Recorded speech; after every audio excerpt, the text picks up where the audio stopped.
a esos malos jueces, fiscales inmediatamente y que le caiga todo el peso de la ley, 40, 60 años de prisión. Esas son las leyes que queremos hoy en día al mal juez, al mal fiscal que libera al delincuente, ¿no? Y que le quiten todas sus propiedades. Yo coincido contigo, porque hace poco ha salido pues una sentencia contra un congresista de origen trujillano, ¿no? Al que le han ratificado creo que 20 y tantos años de cárcel. Yo creo que esta gente que le roba al pueblo, congresistas, ministros, presidentes, es decir, políticos corruptos deben ser sentenciados a cadena perpetua, porque el mal ejemplo comienza ahí. Nosotros decimos que la educación comienza en la casa, los buenos valores en la casa, pero también los buenos valores y la buena educación y los ejemplos de honestidad y de experiencia lo tienen que dar los que se consideran los padres de la patria, las madres de la patria, los políticos en ejercicio profesional en la administración de nuestros recursos. Ellos son los primeros que tienen que dar ejemplo. Y si ellos fallan en ese ejemplo, son los que tienen que ser castigados con la mayor severidad. Bueno, ahí está pues el caso de Michael Urtecho, ¿no? Ya está sentenciado a 20 años realmente, el padre de los mochasueldos, porque él comenzó todo. Ya sin embargo ya llegó la ley. La ley tarda pero llega, ¿no? La ley de todas maneras tarda pero llega de todas maneras, ¿no? Así es, Martín, así es. Y hablando de ley también, tú eres un escritor y realmente, ¿cuántos libros tienes? Bueno, Martín, a la fecha ya tengo 8 libros, 5 libros escritos de forma personal y 3 libros en coautoría con mi querido hermano y amigo y compañero Roque Benavides Ganosa, sobrino nieto de Aya de la Torre. Bueno, hablando un poco con Roque entonces. Sí.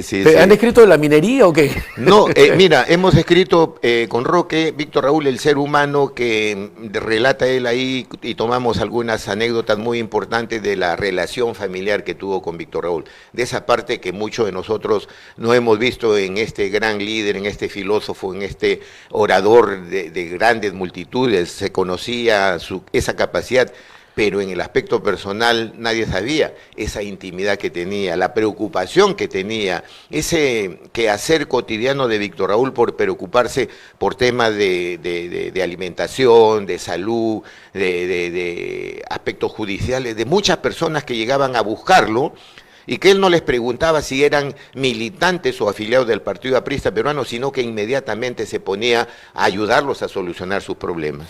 Bueno, me está escribiendo un joven, me escribe en este momento de acá, desde San Juan del Lurigancho, realmente de Bayobar, Carlos, y él me dice que te pregunte, ¿no? Pregúntale al señor Mochero, por favor, ¿por qué a Aya de la Torre le decían papaya? Bueno, mira, yo te voy a responder eso con contundencia. Ahí en la Torre lo acusaron de que él insurge como un estudiante, un líder estudiantil de Trujillo, con el apodo de papaya, de Lucy, etcétera, etcétera. Y a través del tiempo, gente que no ha podido combatir sus ideas, gente que no ha podido combatir su transparencia de vida, comenzó a insinuar que Aya de la Torre era homosexual. Y Aya de la Torre ha sido un hombre que ha defendido con orgullo su varonilidad. Hay una serie de hechos en los que, por ejemplo, podríamos demostrar que en las campañas del año 31, la del año 62, 63, en las campañas del 45, cuando él apoyó el Frente Democrático Nacional, o en las campañas del 69, hasta en la campaña del año 78, hubieron personas que atacaban a Víctor Raúl de esa manera. Y Víctor Raúl se supo defender como un hombre, como un caballero, y puso en su sitio a estas personas. Él siempre nos recordaba y nos decía: Víctor Raúl, el día que a un aprista le falten el respeto y no sepa responder, ese día se acaba la dignidad y el orgullo de un militante. Bueno, vamos con la segunda en estos momentos. Carlos, que nos escribe de Caraballo. Muchas gracias, Carlos, por estar en la sintonía de nuestro programa. Y nos dice, Carlos, ¿no? Aquí nos dice, realmente, si Aya de la Torre cobraba un sol. Así ¿no? es. Es importante, miren, que los jóvenes se enteren, porque esta es parte de la historia. Así es. Qué bien que los jóvenes estén preguntando, ¿no? Muy bien, cuéntanos, por favor. Me parece muy bien. Mira, la historia del sol tiene que ver con un hecho que yo estuve presente, porque viví con Víctor Raúl los 5 últimos años de su vida y me correspondió estar al lado de él. Toca que Víctor Raúl habían pasado como 3 meses ya del ejercicio del trabajo constituyente y nadie cobraba un sol porque el presidente de la Asamblea Constituyente no se había fijado el sueldo. y para que los señores constituyentes se fijen su sueldo, el primero que tenía que determinar cuánto iba a ganar era el presidente de la Asamblea. Ahí en la torre iba pasando hasta que un día llega el señor Wall, que era el secretario encargado de este tema, y le dice: doctor Aye de la Torre, ¿sabe usted que los señores constituyentes que viven de provincias, los trabajadores, etcétera, hasta ahora no han cobrado un solo sol porque usted no se ha fijado su remuneración? Y los señores constituyentes deben en el comedor, viajan en la combi, etcétera. Y era verdad, Ramiro Prialés iba en una combi de su casa al Congreso y el resto tenían que pagar sus pensiones, sus habitaciones, etcétera, etcétera. Y estaban ya completamente agotados. Y entonces Víctor Raúl, al escuchar ya este argumento al que había ido postergando, le dice: bueno, pensemos en una fórmula, a ver, dígame usted.